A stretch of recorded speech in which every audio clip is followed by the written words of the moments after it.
Welcome to the Entre Pastors podcast on YouTube. This is a show that helps pastors think, act, and thrive as prosperous entrepreneurs.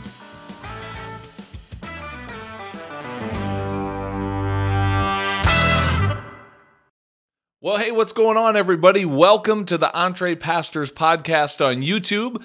I'm John Sanders. I'm one of the co-hosts here of the podcast, and I'm so grateful that you're joining us.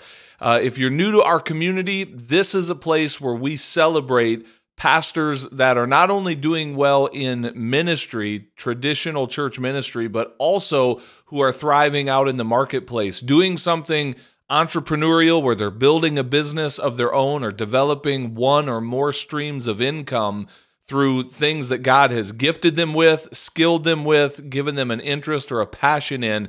And that really leads us to the conversation we're having today. We're going to talk to the other author of the book, Part-Time Pastoring, Sean Benesh. Last week in episode 31, we talked to Andy Littleton. Today, you're going to hear a conversation that I had recently with Sean, the other author of the book.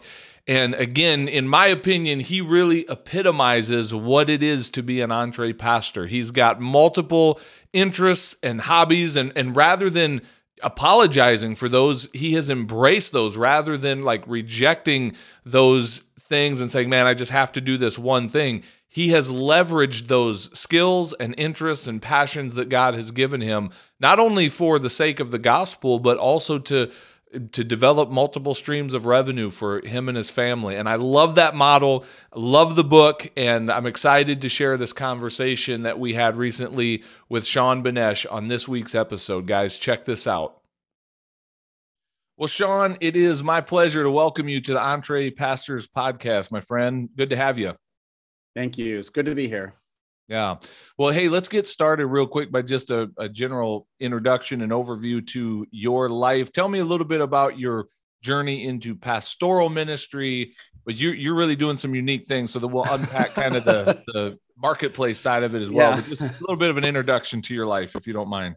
Well, how far back do we want to go? So it all started on, you fill in the blank. In second grade, this is what happened. So I would say it was a very typical, I guess in my mind, a typical trajectory. I became a Christian right when I was going into college. Through that experience, I transferred schools, ended up majoring in ministry because I felt the sense of like, all right, God wants me to do something to honor him, to serve him. And that was the only framework that I had. Like, okay. And people were like, dude, you need to go to college and pursue this. So I'm like, I'm all right, let's do it. And no regrets. So after college, we moved out west to go to seminary, and I went on staff at a church. So I did the whole local church ministry on staff at a couple churches over the next number of years out of college. And then I made the transition to church planting. And so that was 20 years ago. We moved to Tucson, Arizona to plant a church. And for me, that was my first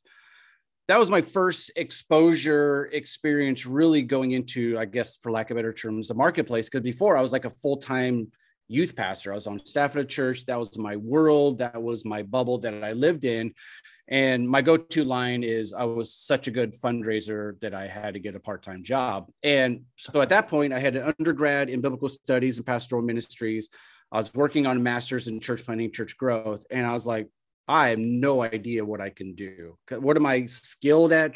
I have no work experience outside of like church stuff. And so, I mean, we can talk more about it later, but I landed a gig as a hiking and mountain biking guide. And that for me, that was that huge pivot point in my life that opened my eyes up to, and again, I don't think I even heard the term at the time, bivocational ministry, marketplace ministry, but all I knew was, oh, I love it. And I was now surrounded by people who had no interest in Jesus, church, the church that I was planning.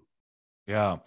Well, you've had a very interesting life beyond the church, and I say that in a good way. Like, I admire your story, admire a lot of what you're doing, and we'll unpack more of that. But one of the reasons, where I found you years ago, I read your book Intrepid, which I highly encourage our audience to go check out. And I remember just when I was reading it, there was just like a theme of entrepreneurialism that connected with me. I've been an entrepreneur at heart for years. I didn't always know I was an entrepreneur. Mm-hmm. But then more recently, I came across your book, Part-Time Pastoring, that you wrote with Andy Littleton, and we've had him as a guest on the show. But let me just introduce this book real quick, and then this can kind of be the framework for more of our conversation. So the title, Part-Time Pastoring, like give us just an overview of what's the main message of the book, because it's really so much in line with what we talk about at Entre Pastors.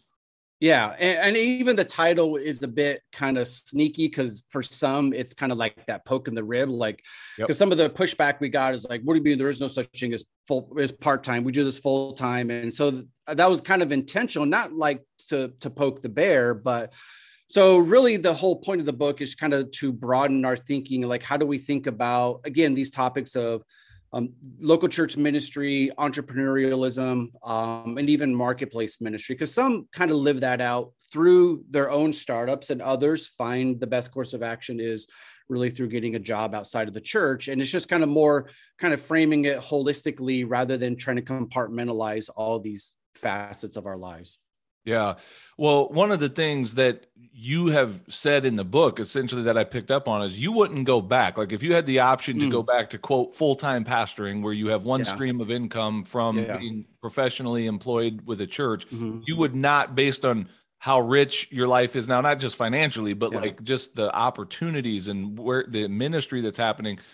But take me back to that place where you're a church planter, things aren't going great on the fundraising side, and you're like, man, I need to go get a job or find some other income. Like, was there an internal struggle in your story as you thought about, man, I got to be a part-time pastor now, I guess I'm not good enough to make it in the big league, so I got to go get a job? Like, was that a struggle for you?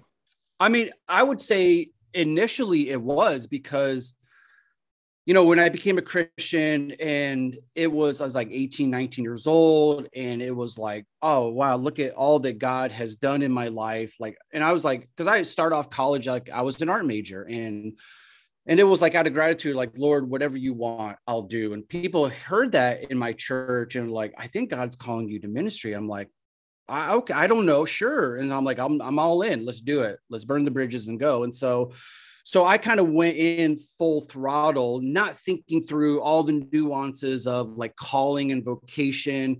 And also I was coming at it from a very, you know, I think of it as a very Americanized worldview of how we frame ministry, right? Because there's that assumption that, oh, to go into ministry, if God is calling you, then that almost presupposes like it's going to be full time. And we even have these little catchy sayings. I remember early on church planning that goes some like, you know, God's will done God's way will not lack God's resources. And so the point is like, if you're underfunded, like you're doing something wrong kind of thing. And so it was always that like, you need to be full time. And so for me, when I stepped into working as a hiking and mountain biking guide, it was just like kind of like Paul, like all these scales started falling from my eyes, because I was like, oh, I'm around people who have no interest in church.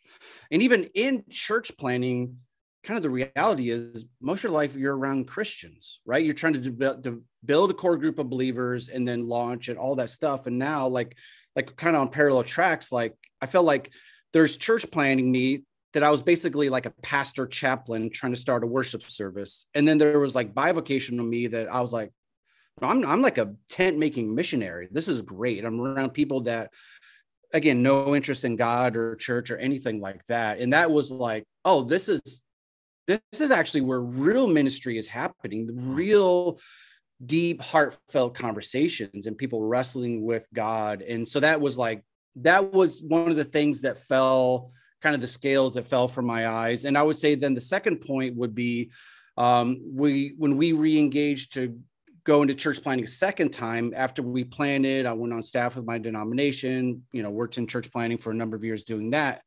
And then I forgot how hard church planning is. So we went back into it. And this time it was like an urban immigrant and refugee neighborhood. And that was that other piece that began clicking for me to go, oh, if I'm to do this long-term among this group of people, I definitely need outside income to sustain me. And part of that too, I was just wrapping up the research in my dissertation where I was kind of really digging into this very same topic. Like, why do we plant churches where we do? And why do we continue to neglect and overlook low income communities, et cetera. And so, yeah, that was that other piece to go. Like, I need just to survive. I need some kind of outside income stream just to be self-sustaining. These aren't your words, these are mine, so don't let me put words in your mouth. But am I hearing you say, like, sometimes what fuels church planting or decides where a church gets planted is the ability of the people we're building or reaching with their ability to fund it. So therefore, we overlook low income, maybe urban areas, rural areas, that sort of a thing, because we go, well, they can't afford a church, so let's go where they can afford one. Is that a fair summary of what you're saying? I would 100%. So I would, like, even in the research I did, so I looked at 7 cities, mostly in the West, plotted out on the map, looked at all these different denominations and networks where churches are being planted, urban, suburban, et cetera. And then I followed that up with interviews. And basically I was trying to figure out, all right, church planter, why did you plant where you did? And obviously the number one response is always going to be like God's call, which is like, all right, I'm not, to me, I always think of it like that's the black box, you know, the whole airplane crashes. The only thing that survives is like that black box. So like, I'm not touching that. That's untouchable. But interestingly, when you set that response aside, every other answer had to do with like, man, I really like the neighborhood. I like this part of the city. My kids like it. My wife likes it. Like it was livable and desirable, which is why for decades, we always were planting in the suburbs. And now thanks to gentrification, that's why we're now back in the city planting. And it's the same theme. We continue to go to places in the city that we just really dig. And I'm not saying like there's dubious conspiracy theory. It just simply means that we just continue to overlook low-income communities. Both urban, suburban, and even rural. And so part of my passion for bivocational is like, if we are going to plant these kind of communities, we need a whole different kind of funding model to sustain us long-term. Well, as far as funding goes, I'll share this and let you kind of speak to it. Like I see where the trajectory in the church culture is happening, like even in parts of the Bible Belt that maybe historically have funded the work of the church and kingdom work more reliably, like where things are going, that's going away. Like I think we're seeing a day coming where pastors, by necessity, even the ones that thought they were going to just do this one thing full time for the rest of their life, are going to start bumping into, man, this wasn't paying very good to begin with, and now it's really not paying very well. Like what do you see when you look out and kind of see what the trends that are happening in our culture like that? Oh yeah, I would say that's across the board. And while it's not uniform, in some places that's happening at a faster clip than others, we know that's the trajectory as a whole. And to me, I don't look at it as doom and gloom. I look at it like, wow, that's amazing news. That means we're going to be in so many places that we hadn't been previously as pastors, church planters, just because we didn't have access. And the reason why we didn't have access is because we were doing ministry full time. And I know no one wants to admit, if you're in ministry full time, more than likely you're just living in the bubble. And that's an unintended consequence. We don't go into a meaning that, but it's just, we're just so caught up in ministry that we're just dealing with believers and our lives are not immersed in the marketplace among those far from Christ. Yeah. I went through that same experience as a church planter, 8-9 years into the journey. I recognized almost all of my week is spent with Christians, maybe minus our secretary. I'm not sure about her just yet, but she hated that joke every time I told it. But seriously, I started to realize I got to get around, people again, like normal people that don't know Christ. And for me, part of that was a return to what I did before pastoral ministry, and that was firefighting. So even to this day, I'm still a full-time career firefighter. And man, just getting back out into the station and being with guys that don't think like me, talk like me, vote like me, like so refreshing as a pastor to kind of get out of that bubble and get back into the real world, which is one of the reasons I love and think it's a good thing that pastors are out in the marketplace, and something you mentioned in the book that I wanted to ask you about, you kind of gave a metaphor. I'm going to put this in my own words, but like the traditional church planting model where a guy, family, a group comes in, whatever, like if the funding runs out, they kind of just leave. Like it's amazing. God usually calls them to a different place about the time the funding's running out. They feel God calling them elsewhere. But Yeah. you kind of used a metaphor like a farmer being Mm-hmm. connected to the land, like they, Mm-hmm. and if you see it that way, like that farmer's got to figure something out. Even if the funding Yeah. isn't there through the farm, I got to figure out how to make that work. That makes sense to me. I'm in a rural agricultural Mm-hmm. area. So say more about that in context of church Yeah. planting and the value of going in with that idea of I'm here, I'm going to make it work somehow, some way. Yeah. No, that's, I mean, and again, I think a lot of these things I just didn't know until I started just like observing. So now 20 years involved in like the church planting world and in 3 different cities throughout the West, it's just looking back to see like, oh, I remember that guy. He came in with $1 million in funding. Well, he's gone. Oh, same with that guy. And it was like one by one, like even guys who had huge core groups that moved with them, millions of dollars are like the same thing. As soon as the money runs out, it's just like they're gone. And I think some part of it, we get accustomed to a lifestyle, right? An income, when that goes out, it's like, I think I'd rather go back somewhere and get a full-time gig than slug it out and be bivocational.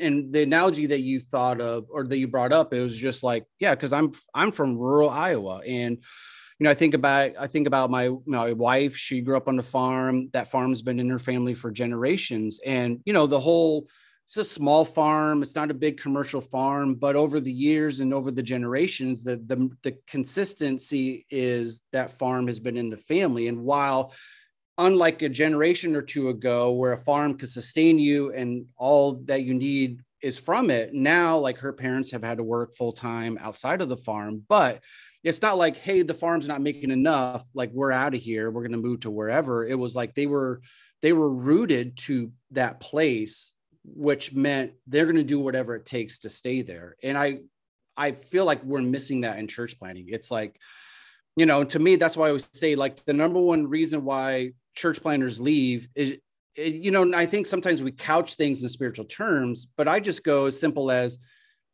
it's, money runs out, they're gone. Because most of them, if your money runs out and you got 30 people and you've been at it for 7 years, it's not going to like pop. And so that means you're facing the reality of going like, okay, I got to work here. And this may never take off. This may never pay me full time to do it. And many just go, I didn't go to seminary for that. Yeah. Yeah. Yeah. That's so good. That makes a lot of sense to me. And again, just as the value in my mind of a different mindset, just thinking about this, looking at it differently. So going in a little different direction, another thing that stood out to me that really resonated with me, you talked about at times, you have so many different interests beyond just pastoring. And maybe, I don't know if you use the word guilty, but that's what I read into it. Like maybe at times you're like, man, is that even right for me as a pastor to have all these interests? So I want to ask you to speak to that, how you've come to like embrace that, like, hey, it's a good thing I have all these interests. And as you do, maybe tell a little bit more of your story about these different things. I mean, I heard you say you were a hiking and mountain biking guide, which sounds awesome, but you've got a whole bunch of other things. So share a little bit of that and kind of touch on that theme, if you would. Yeah. I mean, I think there was that guilt and I don't know, guilt, maybe more tension that just wrestled with for a lot of years. And I don't think it was until I started really thinking through like, all right, God, how did you wire and how did you make me? And then I started thinking like kind of wrestling with, I think like, and it was like a wrestling with calling and vocation. And it was a realization that before I came to faith in Christ, like I was a creative person. Like I started college as an art major. Like that's how I think. I like creating. I like drawing, you know what I mean? That was like, I was just always in creative mode. And then when I became a Christian, went into ministry, it was almost like, not that like, again, no conspiracy theories, but there just wasn't a place for that. It was like, okay, you're going to be a pastor. Let's learn Greek and Hebrew and a lot of theology and read a bunch of boring theologians and no big words like superlapsarianism and all that stuff. I just fell asleep right there. Wake me back I know. up.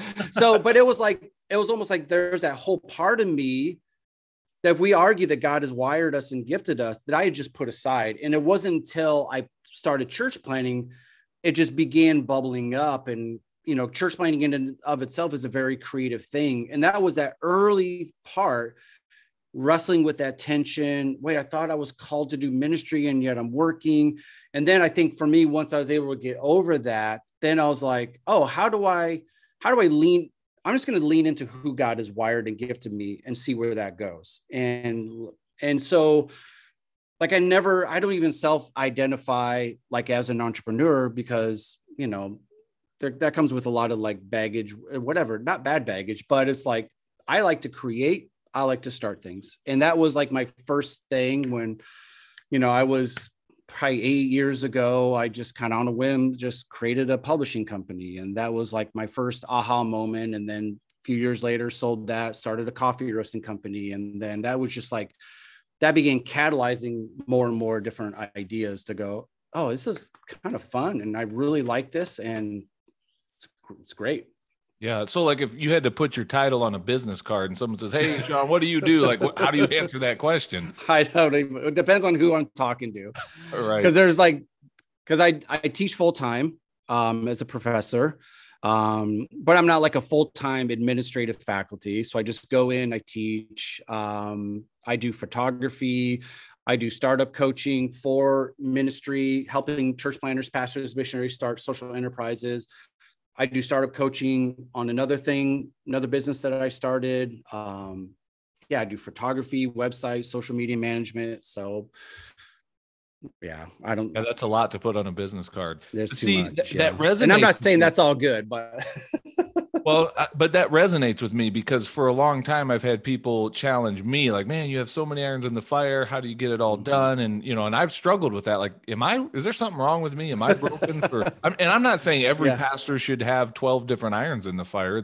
Not everyone has that capacity. But I like that you've embraced that. I love that you've like leaned into that. And something too that you said in the book is that there have been so many opportunities that have come your way, or doors of opportunity that have opened up that probably would not have if you were just in this very narrow role of full-time pastor. Yeah. Like, what do you mean by that? Totally. Like, what kind of opportunity? Give me an example of some of those opportunities. Now I have to remember what I was saying in the book. I guess there's two parts of opportunities, right? So there's opportunities when it comes to building relationships with those who don't identify as Christians. And there's opportunities as far as like business opportunities, you know what I mean? So, I mean, those opportunities, both opportunities come up regularly. I could be in a class like last week, without even thinking about it. I realized like, oh, I actually just shared part of like God's work in my life. And you know what I mean? I wasn't like setting out to do, you know what I mean? It just, so much of ministry now is more like an outflow rather than this is some great strategy or something that I have to do or force or put on. Like gospel ministry happens all the time outside of paid ministry. And then again, the opportunities, people just hit me up. Hey, could you, because they know that I do this, this, and this, like Saturday, I'm going to go do photography for a mountain bike race. Yeah, I'm happy as can be. I get to hang out with mountain bikers. I get to eat probably tacos and take photos and have a day of it. And get paid for it, probably, right? And get paid for it, yeah. Yeah, I love all of that. One of the things I'm thinking of as I hear you share that, I mean, it's almost like what a missionary, the way they identify is they go into a culture that's not their own and realize I'm here to, everything I do, I'm on mission my whole life. I don't clock in to do this. And I know pastors here would say the same thing, but still we compartmentalize so much of our identity and ministry in that job, being called a pastor instead of like, man, everything I do, it's ministry. And so I love that. One thing you wrote that is also inspiring to me, and it really resonates with a lot of what we talk about through this platform. You said one of your personal goals is to have at least 10 streams of income coming into your life. Like, tell me more about that. And don't be shy or embarrassed about it. Like, where did that come from? No, well, I'm going to pause on that because I want to address something that you said before. Okay. And that is how I frame doing what we're doing here as far as like what missionaries do. So it's normative for us to think about going overseas, starting a business, creating this missionary platform.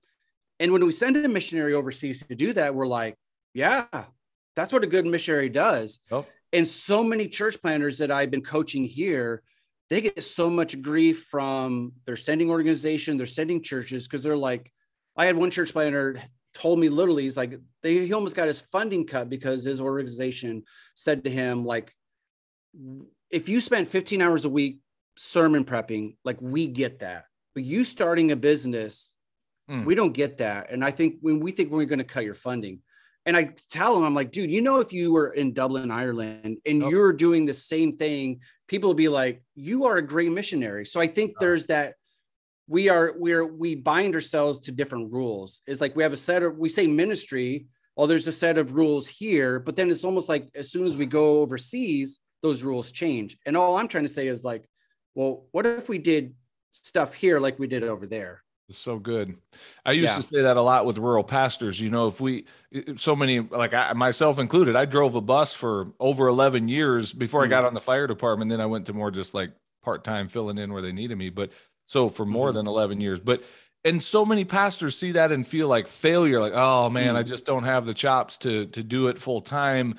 And yet if our missionary wrote back and said, hey, I have this amazing opportunity to spend, 3 hours a day with kids in my community and their families, and they're paying me for it, we would celebrate it and be like, man, praise God for that. But here in America, we go, oh, that's too bad.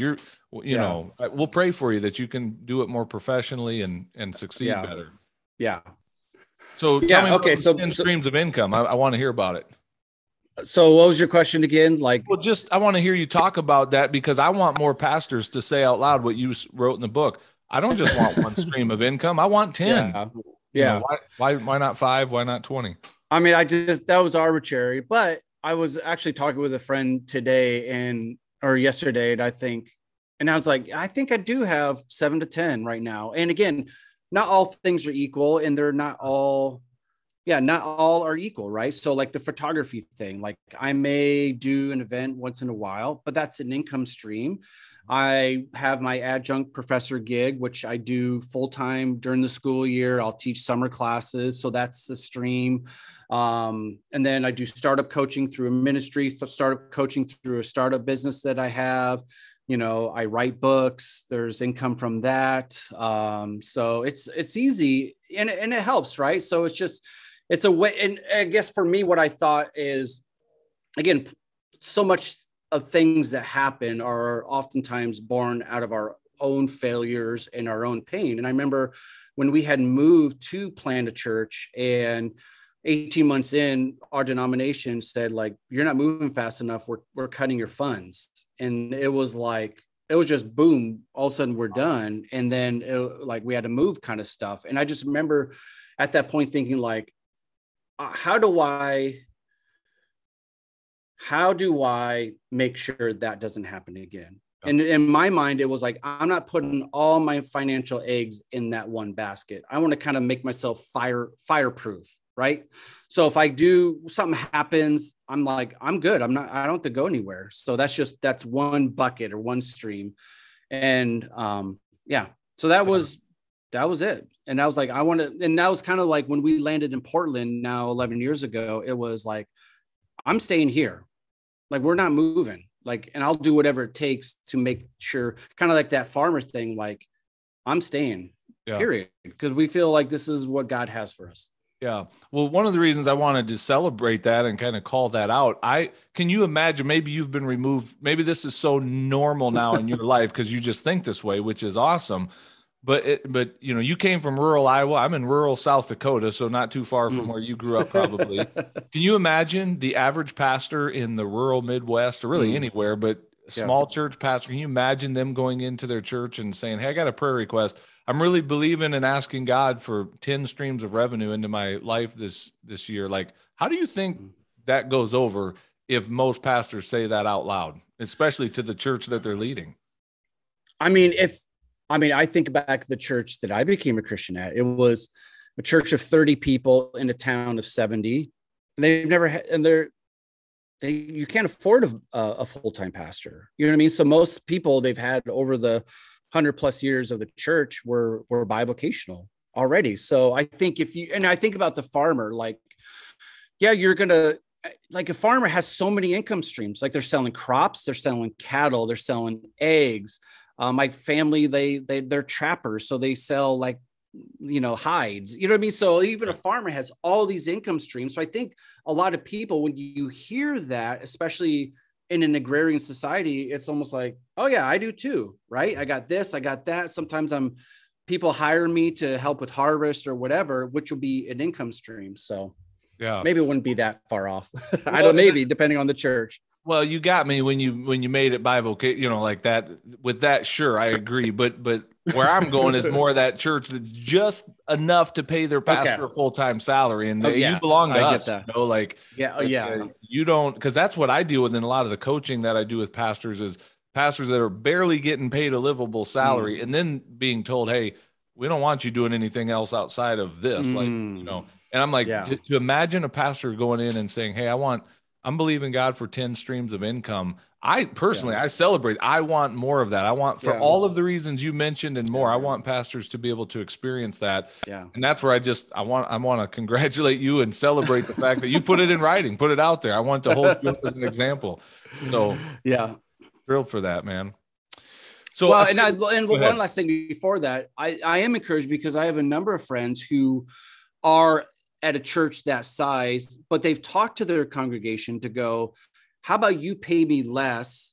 I'm going to work here. And most of them, they're starting their own things. And the beauty of that is the church is freed up for budget to hire other staff to give more away. And so like, it actually becomes a beautiful thing because then the church is released to do more with their funding rather than, because again, we know most funding goes towards staff and buildings. Right. And generally, there's not nearly as much of a ceiling in the entrepreneurial marketplace space as there is in the church world. Even in the church world, when the budget's doing well, there's just a ceiling that we're not going to pay our pastor more. And I'm not even saying that's a bad thing necessarily, but it's just where I love freeing these pastors up to be out in the marketplace for the ministry that happens, but also financially. There's a lot more upward mobility and potential for them than when their one income is coming from the church. So, well, I tell you what, man, before we move into the backstage portion, just one last question. If anyone listening to this wanted to learn more about you, follow your journey, connect with you, what's the best way for them to reach out and connect? Probably, I mean, depending on which hat, right? So I'm wearing. So on the ministry front, it's through intrepidmissions.com. Okay. So most everything there is related to what we've been talking about. I help church planners, pastors, missionaries start businesses, nonprofits, or I call them social enterprises or brands. So most of my ministry related stuff on the public front is through that.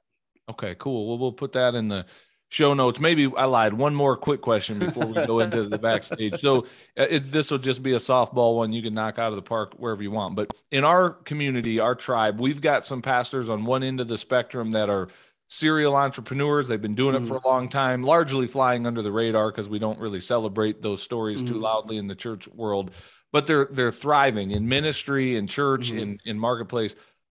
But we've got a lot more that are kind of on this other end, just getting started, or they're on the verge of getting started. They're starting to hear about the potential of maybe I could do more than just work for one employer being this church, like what would you say to that group that's kind of at the just getting started or even looking at getting started? Like if you could encourage them within taking any direction you want, what would you say to them? Well, I would say, why not? Right. And this is one of the things I love doing when I'm working with leaders is because I think sometimes we have a mythology of words. Like we say entrepreneur, we conjure up this thing. We say startup, we conjure up this thing. Whereas 1 in 10 Americans are starting businesses, right? And a high proportion of immigrants are the ones that are starting businesses. So I think in some ways we need to normalize it. And then on the other, I'm like, all right, so you're already in ministry. So why not start something while you're doing it? Because again, that's another misnomer. Sometimes people think like, in order to start, I just got to like quit what I'm doing and go full throttle into it. Whereas like, well, it's probably going to take a good couple of years to get things off the ground, to start generating income. So why not start it while you're doing what you're doing? Let it have space to breathe, take time. You're not feeling that pressure. And then you can just naturally figure things out, tweak it, and then grow it. And then once it starts growing, then you can begin making decisions like, okay, I'm going to potentially not step down, but reduce my time at the church, maybe 1 day a week to do more to this, and then adjust compensation. But just, I'm a huge fan of, and I say this all the time, like it's parallel with church planning, is that there's so many low cost, no cost startup ideas out there. Like not all startups are equal, but there's a lot that you can do that literally doesn't cost any money. Right. Good. Well, I love that, because what I'm hearing you say is basically you're given some permission with that question of why not? What's holding you back? Give them that permission to take that step. So good stuff. Well, hey, here's what we're going to do. I'm going to set up our backstage portion, then we're going to sign off this and leave the bright lights of the stage to go backstage. All right. So in your book, you made a statement that kind of made me chuckle, but I also nodded in total agreement that basically so many full-time church planters, and I would just throw pastors in general into this.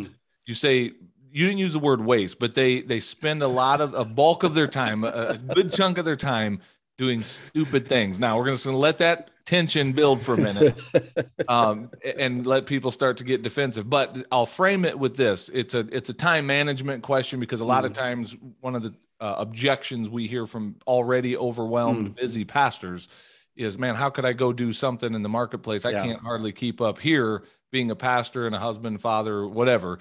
So you say that there's a good chunk of time being spent on stupid things. So we're going to wrap it up right here, and I'll let you respond to that backstage. How does that sound? That'd be great. Awesome. Sean, it's been a pleasure hanging out with you, man. All the best to you, and we'll join you backstage here shortly. Thank you. Well, hey, thanks for watching this episode of the Entre Pastors Podcast. Make sure you hit that subscribe button so you can be notified every time we release a new episode. If you'd like to get connected to other pastors who are learning to think, act, and thrive as prosperous entrepreneurs, then we invite you to check us out on Facebook. Just search for the Entre Pastors Connect group, answer a few of our simple questions there, and we'd love to include you in the conversations. And if you're really ready to go to the next level, then we invite you to join our Entre Pastors membership community. When you become a monthly subscriber, you will receive access to courses, exclusive community, and coaching that will help you along in your own Entre Pastors journey. If there's anything else we can do to serve you, please visit us at entrepastors.com, and we will do our best to serve you there. God bless everybody. See you soon.